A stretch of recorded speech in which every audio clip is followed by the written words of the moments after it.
Hello friends, once again welcome on my YouTube channel and info ITI. दोस्तों, जैसा कि आप हमारे स्क्रीन पर देख पा रहे हैं कि all over merit for UP triple SC यानी कि उत्तर प्रदेश आईटीआई इंस्ट्रक्टर यानी आईटीआई अनुदेशक की जो भर्ती इंटरव्यू बेसिस पर दिसंबर में लगभग आप लोगों का इंटरव्यू करा लिया जाना है। लेकिन इसके साथ ही वीडियो में बहुत सारी चीज़ें बताने वाला हूं जो आपके इंटरव्यू से रिलेट करेंगी। इंटरव्यू किस प्रकार से होंगे, इंटरव्यू में क्या पूछे जाएंगे, कौन कौन से सेक्टर के इंटरव्यू के कितने कितने क्वेश्चन होंगे। तो दोस्तों, वीडियो में लास्ट तक बने रहें और ऐसे ही वीडियो यानी कि आईटीआई इंस्ट्रक्टर वैकेंसी चाहे वो 15 की हो, 22 की हो, 2016 की हो, सबका ही उसमें अपडेट हम देते रहते हैं और ऑथेंटिक इन्फॉर्मेशन आप तक पहुंचती रहती है।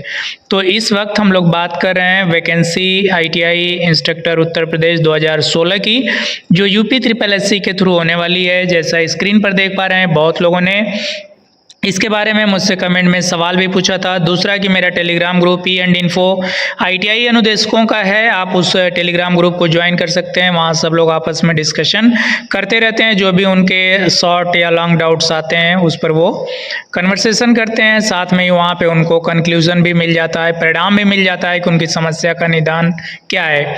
तो यहाँ पर स्क्रीन पर अगर आप देखें 1 नंबर में, तो जो मेरिट बनने वाली है कुछ इस प्रकार से बनेगी। और जो 1 नंबर पे आप देख रहे हैं कि वो क्लास 10th बोर्ड एग्जाम का 50% मेरिट ली जाएगी।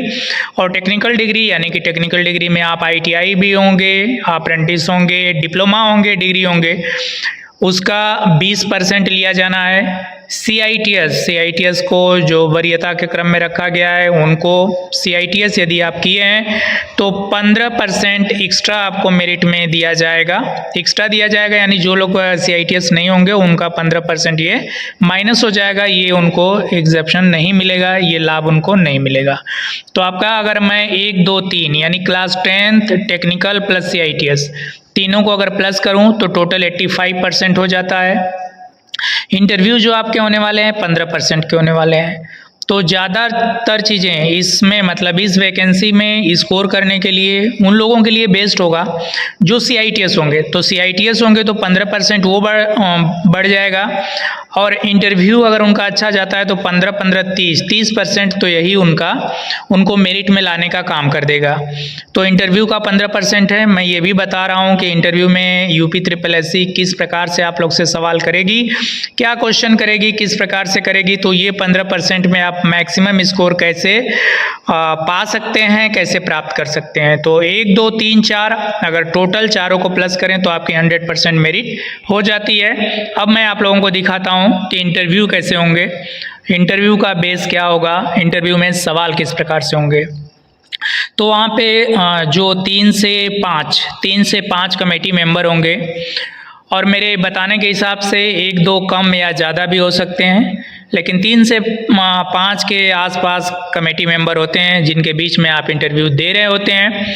वहाँ पर आपके जो आपका सेक्टर है, ड्राफ्ट्समैन है, वेल्डर है, इलेक्ट्रॉनिक्स है, इलेक्ट्रीशियन है, फिटर है, जो भी आपकी ब्रांच है या आपका वर्कशॉप कैलकुलेशन एंड साइंस के लिए भरे हैं या इंजीनियरिंग ड्राइंग के लिए भरे हैं, तो उसके स्पेशलिस्ट वहाँ पे होते हैं और आपसे वो भी सवाल करेंगे। तो मैं पूरा डिटेल में आपको बता रहा हूँ यहाँ पे कि ज़्यादातर स्टार्टिंग में आपसे पर्सनल इन्फॉर्मेशन पूछी जाती है, जिसमें आपका नाम होता है, एड्रेस होता है, आपकी पढ़ाई लिखाई के बारे में होता है, आपके उद्देश्य के बारे में होता है, hobbies, best mastery trade topics, इस तरह से आपसे सवाल पूछे जाते हैं।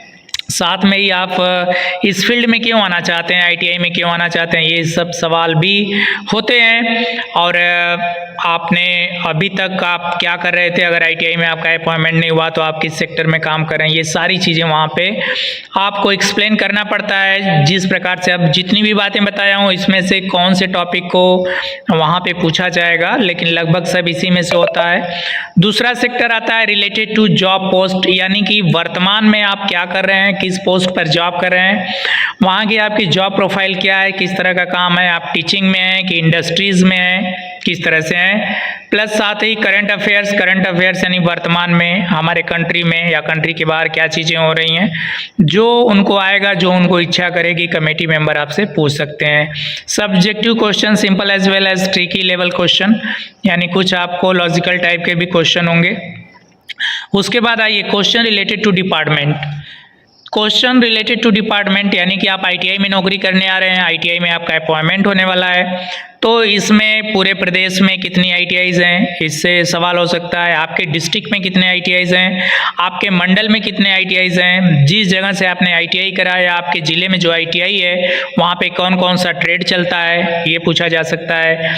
इंजीनियरिंग ट्रेड क्या होता है, नॉन इंजीनियरिंग ट्रेड क्या है, ये पूछा जाएगा। इंजीनियरिंग ट्रेड यानी जहाँ पे इंजीनियरिंग ड्राइंग और वर्कशॉप कैलकुलेशन एंड साइंस के स्टडी होता है, जिस ट्रेड में वो इंजीनियरिंग ट्रेड है, जिसमें नहीं है वो नॉन इंजीनियरिंग है। जैसे आपका स्टोनो है, मैथ और ड्राइंग नहीं होती है वहाँ पे। कोपा है, computer operator and programming assistant, वहाँ नहीं है, तो ये नॉन इंजीनियरिंग ट्रेड में आते हैं। फिर इस तरह आपका स्विंग टेक्नोलॉजी है और भी अन्य ट्रेड हैं जो इसमें आते हैं। उसके बाद क्वेश्चन रिलेटेड टू डिपार्टमेंट अभी मैंने बताया वही चीज़। डीजीटी मेन हेडक्वार्टर्स, हाँ जैसे एनसीवीटी है, एनसीवीटी क्या है, एससीवीटी क्या है, एनसीवीटी का हेडक्वार्टर्स कहाँ है, जैसे कि दिल्ली में है, पूसा में, दिल्ली में एक जगह पूसा है, वहाँ इसका हेडक्वार्टर्स है डीजीटी का। डीजीटी का फुल फॉर्म क्या है, डायरेक्टरेट जनरल ऑफ ट्रेनिंग। इस तरह से आपके सवाल हो सकते हैं, क्योंकि आप आईटीआई में आ रहे हैं तो आईटीआई के बैकग्राउंड या आईटीआई की जो छोटी चीज़ें हैं जो आपको जानना ही चाहिए, जैसे एनसीवीटी का full form national council for vocational training, SCVT का full form state council for vocational training, ये चीज़ें मतलब पूछा ही जाता है, अक्सर पूछा जाता है। हम लोगों का भी अपॉइंटमेंट हुआ था जब हमने भी गवर्नमेंट आईटीआई ज्वाइन करी थी, तो उस समय हमारा भी कुछ एग्ज़ाम इसी तरीके का था। हमने भी इंटरव्यू बेस्ड ही एग्ज़ाम दिए थे, तो कुछ वो भी एक्सपीरियंस आपके साथ शेयर कर पा रहा हूँ कि मुझसे जैसा पूछा गया था, लेकिन वो टाइम काफ़ी लंबा हो गया। अभी चीज़ें अपग्रेड हुई हैं, जो ऑफिसर्स हैं वो अपग्रेड हुए हैं, वो न्यू ऑफिसर्स आए हैं, तो सब अपने लेवल के हिसाब से या जो वर्तमान में जो मार्केट कह रहे हैं सोसाइटी में या इंडस्ट्री में या आईटीआईज में जो चीज़ें चल रही हैं, जिसको आप करंट अफेयर्स ऑफ आईटीआई बोल सकते हैं, वो सब चीज़ें भी आपके सवाल की जा सकते हैं। तो इसके साथ ही इंटरव्यू में सबसे मूल होता है, सबसे बड़ा फोकस होता है आपके ट्रेड पर। आपके ट्रेड स्पेशलिस्ट होते हैं वहाँ पे, पूरे कमेटी मेंबर जो भी 4, 5, 7 की कमेटी होती है उसमें एक आपके ट्रेड स्पेशलिस्ट होते हैं जो आपसे ये सवाल जरूर करेंगे, आप जिस भी ट्रेड या पोस्ट के लिए अप्लाई किए हैं उस पोस्ट के बारे में, उस ट्रेड के बारे में, उस व्यवसाय के बारे में आप कितनी जानकारी रखते हैं, इलेक्ट्रॉनिक्स के हैं या इलेक्ट्रिशियन के हैं या फिटर के हैं या अन्य किसी भी ट्रेड के हैं, तो उसकी जानकारी आपको होनी चाहिए और उससे सवाल पूछे जाएंगे और आपका सेटिस्फैक्ट्री यानी संतोषजनक उत्तर आपका होना चाहिए, ताकि आप इंटरव्यू में मैक्सिमम मार्क स्कोर कर सकें। दोस्तों, वीडियो में किसी भी प्रकार का अपडेट के लिए आप मेरे चैनल पर अगर नए हैं तो चैनल को जरूर सब्सक्राइब कर लें, अपने दोस्तों में शेयर कर लें। दूसरा मेरा ब्लॉग का चैनल है करण सर लाइव करके, उसको भी आप सब्सक्राइब कर सकते हैं एंटरटेनमेंट के साथ। मिलते हैं दोस्तों नेक्स्ट वीडियो में नेक्स्ट इन्फो के साथ, तब तक के लिए धन्यवाद।